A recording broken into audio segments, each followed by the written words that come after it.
Hi, I'm Katherine Center, and I'm going to read you a little excerpt from my brand new book called What You Wish For, which is out this week. All right, here we go. It's over here, so I'm going to kind of look this way and read, and I hope you like it. Later, after Babette had gone up to bed and most folks had gone home, as I rinsed cans and bottles for recycling at the kitchen sink, Alice leaned against the counter and said, "What is going on, Sam?" Her shirt today said, "Graphing is where I draw the line." Even though Alice was a year younger than me, 27, she was also 6 inches taller than me, and so she had a big sisterly vibe. She was engaged to her college sweetheart, Marco, who was in the Navy and went on long deployments. They rented a little 1920s bungalow a few blocks down. When he was gone, I saw a lot of her, and when he was here, I saw almost nothing of her. Fair enough.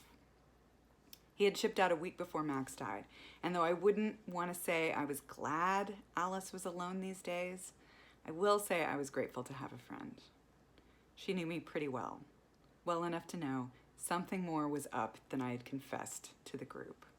"So," she said, like she'd been waiting all night for the other bozos to leave, "what did you leave out?"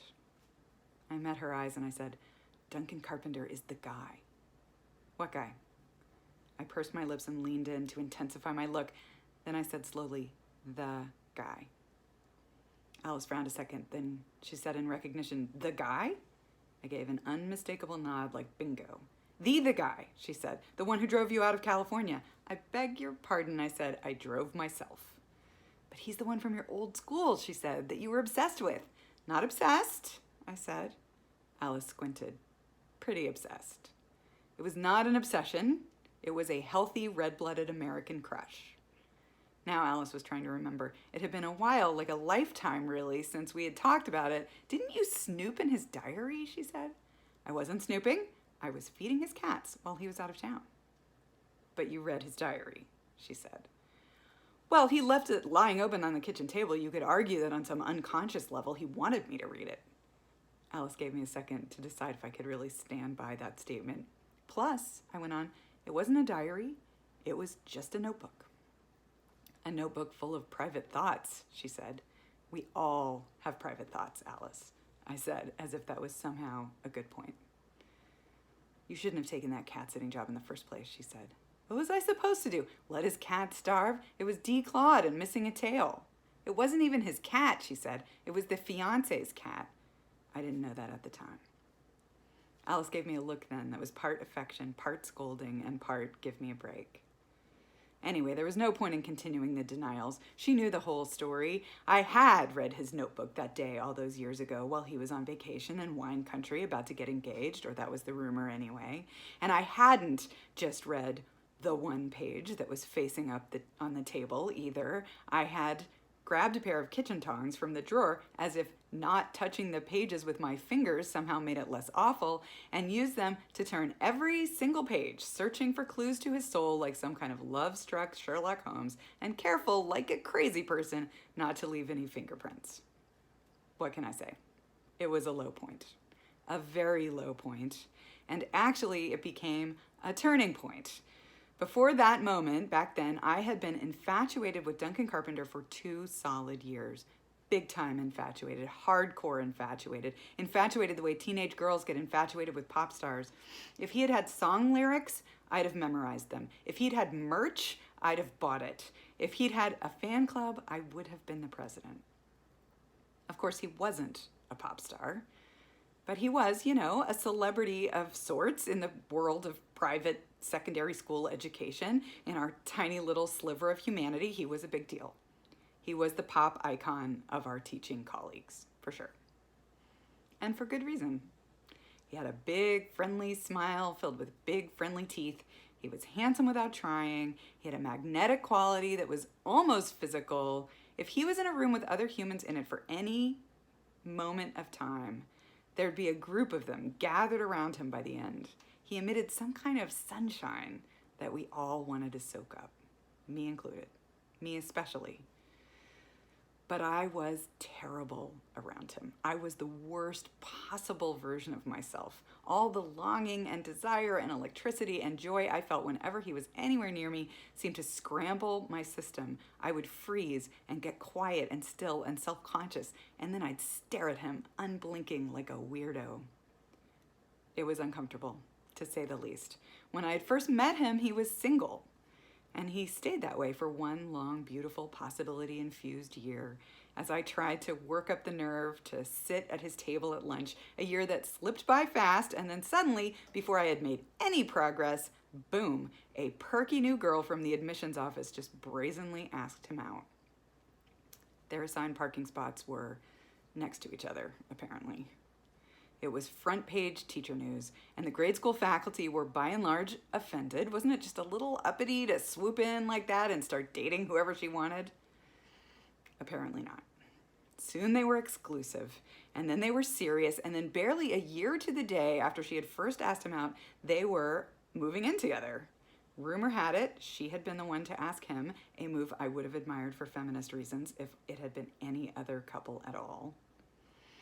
The consensus among the female teachers was that she was too conventional, too small-minded, and too ordinary to be a good match for him, mostly because he was the opposite of all those things.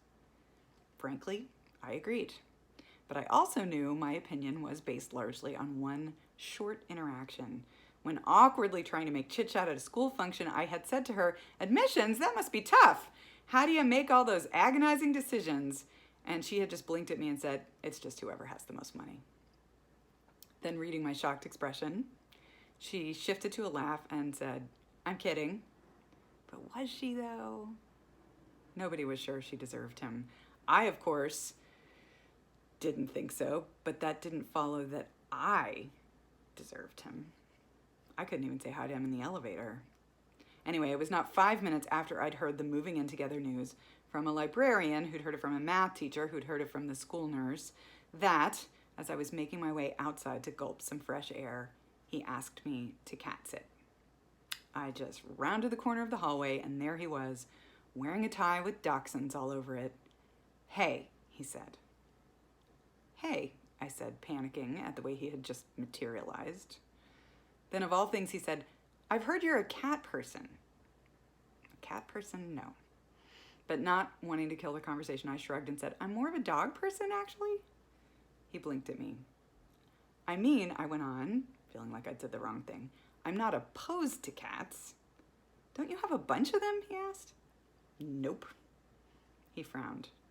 "I don't have any cats," I added, just to be clear, at all. "Huh," he said. "Somebody told me you had like 3 cats." Wow, the only thing he knew about me, and it was wrong. Or maybe he thought I was somebody else. He looked disappointed, just the way I felt. I reminded myself to breathe. "I don't dislike cats," I said then to cheer him up. "I don't wish them harm or anything. I'm just neutral." He added, "Got it." Then he started to turn away, and I stopped him. "Wait, why?" He paused. "I'm looking for a cat sitter for the weekend, just one night, actually." And then truly, without even considering how pathetic it would be for me to be cleaning the litter boxes of my true love while he was off on a romantic weekend with his new live-in girlfriend, I said, "I'll do it." "Really?" he asked. "Sure, no problem." Next thing I knew, there I was in his apartment, snooping and doing unspeakable things with his kitchen tongs. So what was I looking for exactly as I flipped those pages in that notebook? What could I possibly have been hoping to find? Some note to self that he didn't really want to be with the woman he had just invited to live in his home? Some daydream doodle of a face that looked kind of like mine? Some secret code only I could break that spelled out "help me"? Ridiculous. Anyway, there was nothing like that. There were grocery lists, reminders, a half-written letter to his mom, a circled note to get his baby niece a 1-year birthday present with the words "baby biker jacket" scratched out and replaced with "something cool." Doodles, mostly 3D boxes, and to-do lists, and a whole bunch of tally marks on the back of the cardboard on the cover. Nothing special or memorable or even private, the normal detritus of a perfectly not unhappy life that had nothing at all to do with me. And that's when, Flipping the pages back into position, a very important word came into my head. Enough. I heard it almost as clearly as if I'd said it out loud, and then I did say it out loud. Enough, I said. Then I shook my head.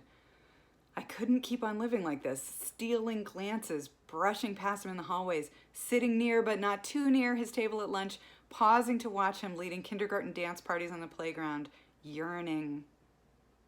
Enough. I had to shut it down. He had chosen somebody else. It was time to move on. And even though I did not always or even often follow the life advice I gave myself, on that day, I did.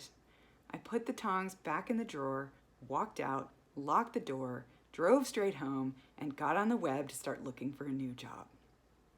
Anyway, that was how I ended up in Texas, of all places, though that was how almost everybody ended up in Texas, love or money.